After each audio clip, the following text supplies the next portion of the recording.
श्रोतेहो नमस्कार. नवनाथ भक्तिसार आणि श्रीपाद शिवल्लभ चरित्र अमृत या दोन दिव्य महान ग्रंथांच्या नंतर आता तुम्हा सर्वांच्या इच्छेनुसार आपण श्री नरसिंह सरस्वती स्वामी महाराज यांचं संपूर्ण जीवनचरित्र पाहणार आहोत. चरित्राचे एकूण 30 अध्याय आहेत. 30 अध्यायामध्ये संपूर्ण चरित्र तुम्हाला पाहायला मिळेल. अध्याय पहिला, अवतरती श्रीपाद शिवल्लभ. कलियुगाची सुरुवात होऊन वर्षमागे वर्ष उलटत होती. आर्यवर्तावर यवन राज्यकर्त्यांची पकड घट्ट होत चालली होती. धर्मावरील श्रद्धा डळमळू लागली होती. अधर्म आपली व्याप्ती दिवसागणिक वाढवत होता. बहुसंख्येय हिंदू धर्मियांना धर्माज्ञेनुसार दैनंदिन जीवन जगणे कठीण होत चालले होते. विशेषतः कर्मकांडावर निष्ठा ठेवणाऱ्या ब्राह्मणांची तर त्रेधा तिरपीट उडू लागली होती. ते आर्ततेने परमेश्वराची करुणा भागून त्यास विनवू लागले. प्रभू, सत्ययुगात अत्रि अनुसयाच्या पोटी अवतार धारण करून तुम्ही आमच्या पूर्वजांची संकट निवारलीत. अनेक लीला चमत्कार केलेत. त्यावेळी 3 शिरे 6 हात असलेले त्रैमूर्ती श्री दत्त भगवान या स्वरूपात तुम्ही अवतरलात. आता दयावंता, आमच्या सहाय्यासाठी व दिवसेंदिवस मलिन होत चाललेल्या सनातन आर्य संस्कृतीला उजाळा देण्याकरिता या पृथ्वी तलावरती पुन्हा एकदा अवतार रूपाने या. प्रभू, आम्ही आमचे सर्वस्व तुमच्या चरणी भक्तिभावानं समर्पण करून तुमच्या सहाय्याची आतुरतेनं वाट पाहत आहोत. दीनदयाळा, भक्त वत्सला, आम्हा शरणागतांची विनंती मान्य करा. भक्तांच्या या अर्थ विनवणीस प्रतिसाद म्हणून श्री दत्त प्रभूंनी पुन्हा एकदा या पृथ्वी तलावर अवतार धारण करून आपले दत्त हे नामाभिधान सार्थ केले. ही अलौकिक घटना अशी घडली. मद्रास, तमिळनाडूमधील राजमहेंद्र जवळील पिठापूर नावाच्या गावात अप्पल राजा नावाचा एक ब्राह्मण राहत होता. तो अपस्तंभीय शाखेचा होता. त्याच्या पत्नीचे नाव होते सुमती. तो ब्राह्मण आपल्या सुशील व आतिथ्यशील पत्नीसह अत्यंत सदाचाराने व प्राप्त परिस्थितीत संपूर्ण समाधान म्हणून सदैव ईश्वर उपासनेत रममान होऊन राहिला होता. अतिथी अभ्यागताची आदरयुक्त सत्कार सेवा करणं हे जे गृहस्थाश्रमाचे ब्रीद, त्याचे हे जोडपे अत्यंत संतोषाने पालन करीत होते. तो अमावस्येचा दिवस होता. ब्राह्मणा घरी श्राद्ध होते. मध्यान्नाची वेळ होत आली होती. सर्व स्वयंपाक तयार झाला. भोजनासाठी निमंत्रित ब्राह्मण येण्याची फक्त खोटी होती. बराच वेळ पाहून त्यांना घेऊन येण्यासाठी अप्पल राजा घराबाहेर पडला. सुमती ही ईश्वराचे नामस्मरण करत ब्राह्मणांची वाट पाहत बसली. एवढ्यात, माई, भिक्षा वाढा, असं आपल्या दारी उच्चारलेले शब्द तिच्या कानी पडले. मध्यान्नी जो कोणी भुकेला तहानलेला येईल त्याचं नाव, गाव वा जात पात न विचारता स्वागत करण्याची या घरची रीत होती. त्याला दत्तगुरु समजून कृतज्ञतेच्या भावनेने पोटभर निर्मळ अन्न देऊन संतुष्ट केले जाईल, असे हे गृहस्थाश्रमाचे ब्रीद काटेकोरपणे पाळण्याची या ब्राह्मण जोडप्यांचे व्रतच होते. तेव्हा अतिथीचे शब्द कानी पडताच सुमती मोठ्या लगबगीनं बाहेर आली. पाहते तो दारात भुकेने बाकोळलेला पण तेजस्वी चेहऱ्याचा एक वृद्ध उभा असलेला तिच्या दृष्टीस पडला. तिने त्या वृद्धास आत बोलावून आसन दिले व बसण्यास सांगून ती भिक्षेची ताट घेऊन येण्यासाठी आत गेली. आत वळताच श्राद्धाचे ब्राह्मण जेवले नसताना अतिथीस भिक्षा कशी वाढायची हा प्रश्न तिच्यासमोर उभा राहिला. पण लगेच तिने विचार केला की येणाऱ्या अतिथीला आपण भगवान दत्तगुरूंच्या स्वरूपात पाहत असतो, तेव्हा आता दारी आलेल्या परमेश्वराला संतुष्ट करण्यात पाप नाही. या विचारानुसार ती गंधाक्षता, पाणी व भिक्षेचे ताट घेऊन बाहेर आली. अतिथीस प्रत्यक्ष परमेश्वर मानून त्याचे पाद प्रक्षालन केले. गंधाक्षता लावून त्रिवार वंदन केले व निरीच्छपणे मोठ्या कृतज्ञतेच्या भावनेने त्यास ते पंचपक्वान्नयुक्त जेवण वाढले. अतिथी पोटभर जेवला. त्याने तृप्तीचा ढेकर दिला. सुमतीचा हा भाव पाहून अतिथी संतुष्ट झाला. क्षणार्धात सुमतीस आपल्यासमोर अतिथीऐवजी 3 शिरे 6 हात असलेले व शंख, चक्र, त्रिशूळ, डमरू, माला, कमंडलू हाती धारण केलेले साक्षात भगवान श्री दत्तात्रय उभे असलेले दिसले. ती दिडमूड झाली. आनंदाने बेहोश झाली. तिला शब्दोच्चार करवेना. डोळ्यांतून आनंद अश्रूचा पूर वाहू लागला. काय करावे, काय बोलावे ते कळेना. तिने अक्षरशः त्यांची पायी लोळण घेतली. चरणास प्रेमभराने मिठी घातली व चरणद्वय प्रेमाश्रूंनी धुवून काढली. महाराज तिचा हा निशब्द परमोच्च भक्तियुक्त प्रेमभाव पाहून संतुष्ट झाले व म्हणाले, आई, मी तुझ्यावर संतुष्ट झालो आहे. तुला काय पाहिजे तो वर माग. मी तुझी इच्छा, मग ती कोणतीही का असेना, सर्वार्थाने पूर्ण करील.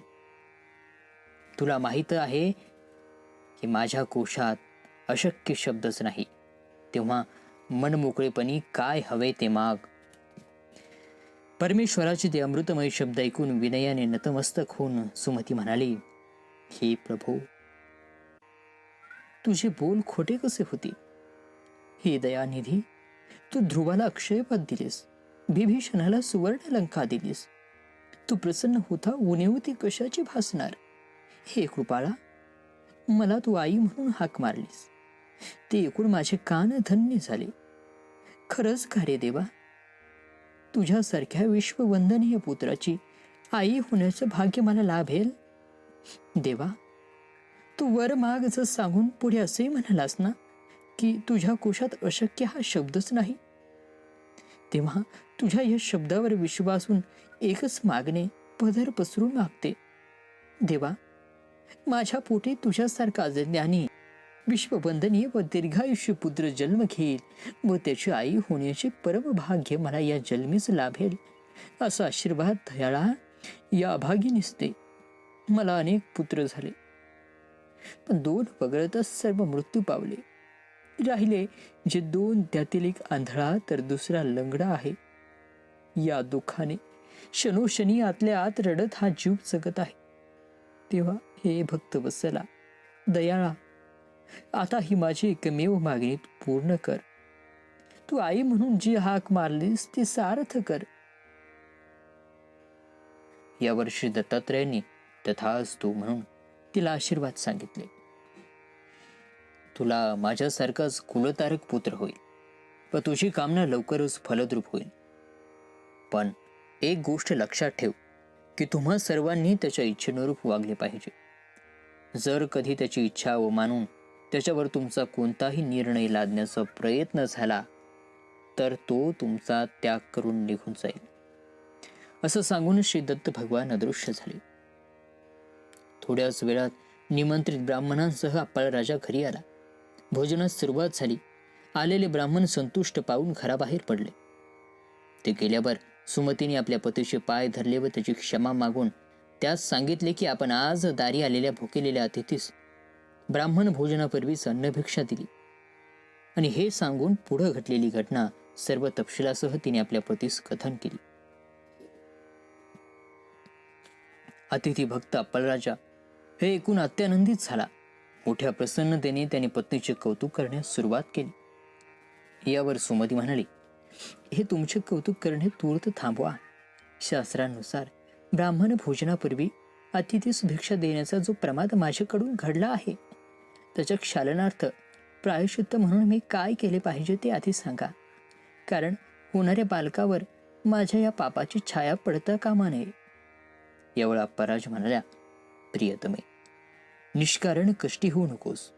तुझ्याकडून कोणतेही पाप न घडता अजानता मोठे पुण्यकर्मच घडले आहे. परमेश्वराने त्या आशीर्वादाच्या स्वरूपात त्याची पावती तुला दिलेलीच आहे. तुझ्या हातचे अन्न सेवन करणारा अतिथी साधा सुद्धा नव्हता. ज्याला सर्वस्व समर्पण करायचे असा तो साक्षात श्रीहरीच होता. हे तू प्रत्यक्ष पाहिलेस. मग खंत ती कसली का आणि का? श्राद्धादी सर्व कर्म यथास्थित करून जे श्रेय आपण पदरी घेतो ते तरी शेवटी त्या श्रीहरीच्या चरणी भक्तिभावाने समर्पण करतो ना. मग हे निरपेक्षतेने केलेले अन्न संतर्पण आज प्रत्यक्ष त्यांचेच चरणी घडले आहे. त्याने प्रत्यक्ष समोर येऊन या समर्पणाचा स्वीकार केला आहे. याहून आणखी पुण्यप्रद हे काय असू शकेल? तू तर महाभाग्यवान ठरलीस. तुला आज प्रभू श्री दत्तात्रेयांचे प्रत्यक्ष दर्शन घडले. तेव्हा आता खंत कसलीच करू नको. आपण दोघेही आनंदात राहून त्या ज्ञानी सुपुत्राच्या येण्याची वाट पाहूयात.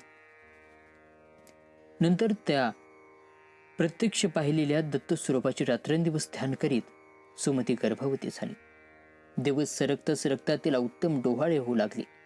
चेहरा अलौकिक तेजाने व प्रसन्नतेने झळकू लागला. रोमारोमात आनंद खेळू लागला. पत्नीची ही स्थिती पाहून आपण राजाच्या आनंदाचे हे उधाण आले. गर्भधारणेनंतरचे 9 महिने 9 दिवस संपले. प्रसूतीचा दिवस उजाडला. तो भाद्रपद शुक्ल चतुर्थीचा दिवस होता. या दिवशी पहाटे सुमतीने देवस्वरूपी पुत्ररत्नास जन्म दिला. आकाशातून पुष्पवृष्टी झाली. देवलोकी नगारे वाजू लागले. सर्व दिशा प्रसन्नतेने ओतप्रोत भरल्या. पक्षी हर्षनाद करू लागले. हा शुभ वृत्तांत ऐकल्यावर अप्पल राजाने स्नान करून विधिवत जातक कर्म पार पाडले. सर्व कुटुंबीय व शेजार पाजारच्या स्त्रिया जमून आनंद गीते गाऊ लागल्या. गावात घरोघरी साखर वाटण्यात आली. सर्वत्र आनंदी आनंद झाला. गावातील विद्वान ज्योतिषांनी जन्मकुंडली तयार करून पुढील भविष्य वर्तविले. बाल तपस्वी होईल हा लोकोत्तर विख्यात, दीक्षादाता जगद्गुरु मान्य देव साक्षात. 12व्या दिवशी थाटामोठात मुलांचे बारसे झाले. त्याचे नाव श्रीपाद असे ठेवण्यात आले. वय जसजसे वाढू लागले तसतसे बाळाचे गुण व बाळाची बुद्धी प्रकाशू लागली. 8व्या वर्षी मौजीबंधन झाले. त्या दिवसापासूनच ब्रह्मचार्याचे जे नियम पाळावायचे त्याचे काटेकोरपणे पालन करत वेदशास्त्रांचा अभ्यास श्रीपाद करू लागले. त्यांची अलौकिक ग्रहण शक्ती व पाठांतर शक्ती पाहून लोक आश्चर्याने थक्क होऊ लागले. म्हणू लागले की हा कोणीतरी महान व्यक्ती जन्म पावलेला आहे. ईश्वरी अवतारच असणार हा. आयुष्याचा काळ पुढे सरकत होता. विवाह योग्य वय झाले. त्याची संसाराबाबतची उदासीनता पाहून माता पित्यांना जरा काळजी वाटू लागली. पण शेवटी धैर्य एकवटून त्यांनी त्याच्यापुढे विवाहाचा प्रस्ताव मांडला.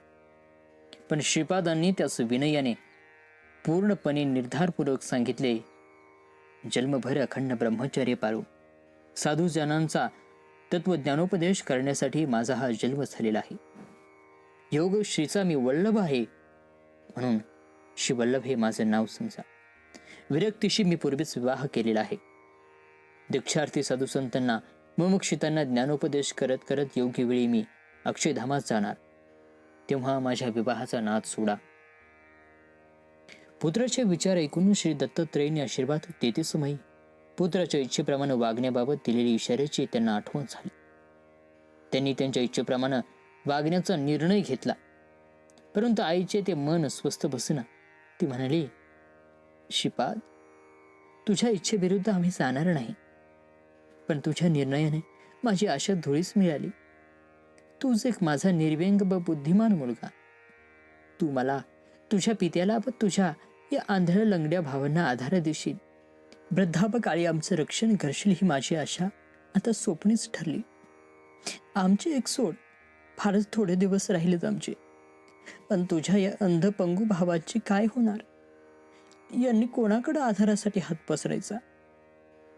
पुत्रा, असं निर्दय होऊ नकोस. तुझ्यासारखा विचारवंत पुत्र जर आमच्या या दयनीय परिस्थितीचा विचार करणार नसेल तर अन्य कोण करणार? जर आमच्याकडे दर्यार्ध दृष्टीने पहा. आईचे हे कारुण्याने उथमलेले बोल श्रीपादांना ऐकले. त्यांनी आपल्या दोन्ही भावांना जवळ बोलावून त्यांना प्रेमभराने अमृतमय दृष्टीने आपादमस्तक निहाळले. बघता बघता चमत्कार घडला.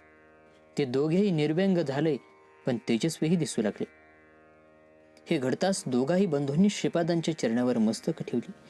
त्यांना उठवून आपल्याजवळ घेऊन श्रीपाद त्यास म्हणाले, बंधूंनो, तुमच्या मागे माझे आशीर्वाद आहेत. तुम्ही या पृथ्वी लोकात तसंच परलोकातही सुखी व्हाल. त्यानंतर आईकडे वळून श्रीपाद तिला म्हणाले, आई, हे दोघेही तुमची उत्तम प्रकारे सेवा करतील. 100 वर्ष हे जगतील व तू यांची नातवंडही पाहतील. या वंशात लक्ष्मी अखंड निवास करून राहील. आता तुला चिंतेचे काहीच कारण नाही. तेव्हा आता मोठ्या आनंदाने मला ग्रहत्यागास परवानगी दे. दीक्षार्थी साधू संत माझी वाट पाहत आहेत. त्यांना कृतार्थ करण्यास्तव मला उत्तरेत जाणे जरुरीच आहे. असं सांगून त्यांनी मातेचे पाय धरले. माता पित्यांची अशा प्रकारे अनुज्ञा मिळवून प्रभू श्रीपाद श्री वल्लभ तेथून अदृश्य झाले व काशीत प्रगटले. तेथून पुढे बद्रिकाश्रम वगैरे तीर्थक्षेत्री जाऊन गोकर्ण महाबळेश्वरी 3 वर्ष राहिले. तेथून पुढे श्री पर्वतावर आले व तेथे 4 महिने राहून अनेकांचा उद्धार करत कुरवपूर येथे येऊन पोचले. कृष्णा नदीच्या मंगलमय जलाने वेढलेले हे लहानसे बेट रायचूर पासून 16 मैलांवर आहे. तेथे कुरवपूर, कुरुपूर किंवा कुरुकटी या नावाने ओळखले जाते. 1.5-2 मैल लांबी रुंदीचे कृष्णा नदीच्या पात्रातील हे बेट नैसर्गिक सौंदर्याने श्रीमंतीने समृद्ध असून योग साधण्यास अत्यंत सुयोग्य आहे. त्यामुळे श्रीपाद श्रीवल्लभ आपल्या अवतार समाप्तीपर्यंत या ठिकाणीच राहिले व तेथे त्यांनी भक्त उद्धाराच्या अनेक लीला केल्या. तेथे अगणित भक्त जमा होणे व त्या तीर्थक्षेत्राचा महिमा वाढीस लागणे हे क्रमप्राप्तच होते. याचबरोबर अध्याय 1 या ठिकाणी समाप्त होत आहे. पुढील अध्यायात पाहूया श्रीपाद श्रीवल्लभांद्वारा निर्भूताच्या मातेस वरदान.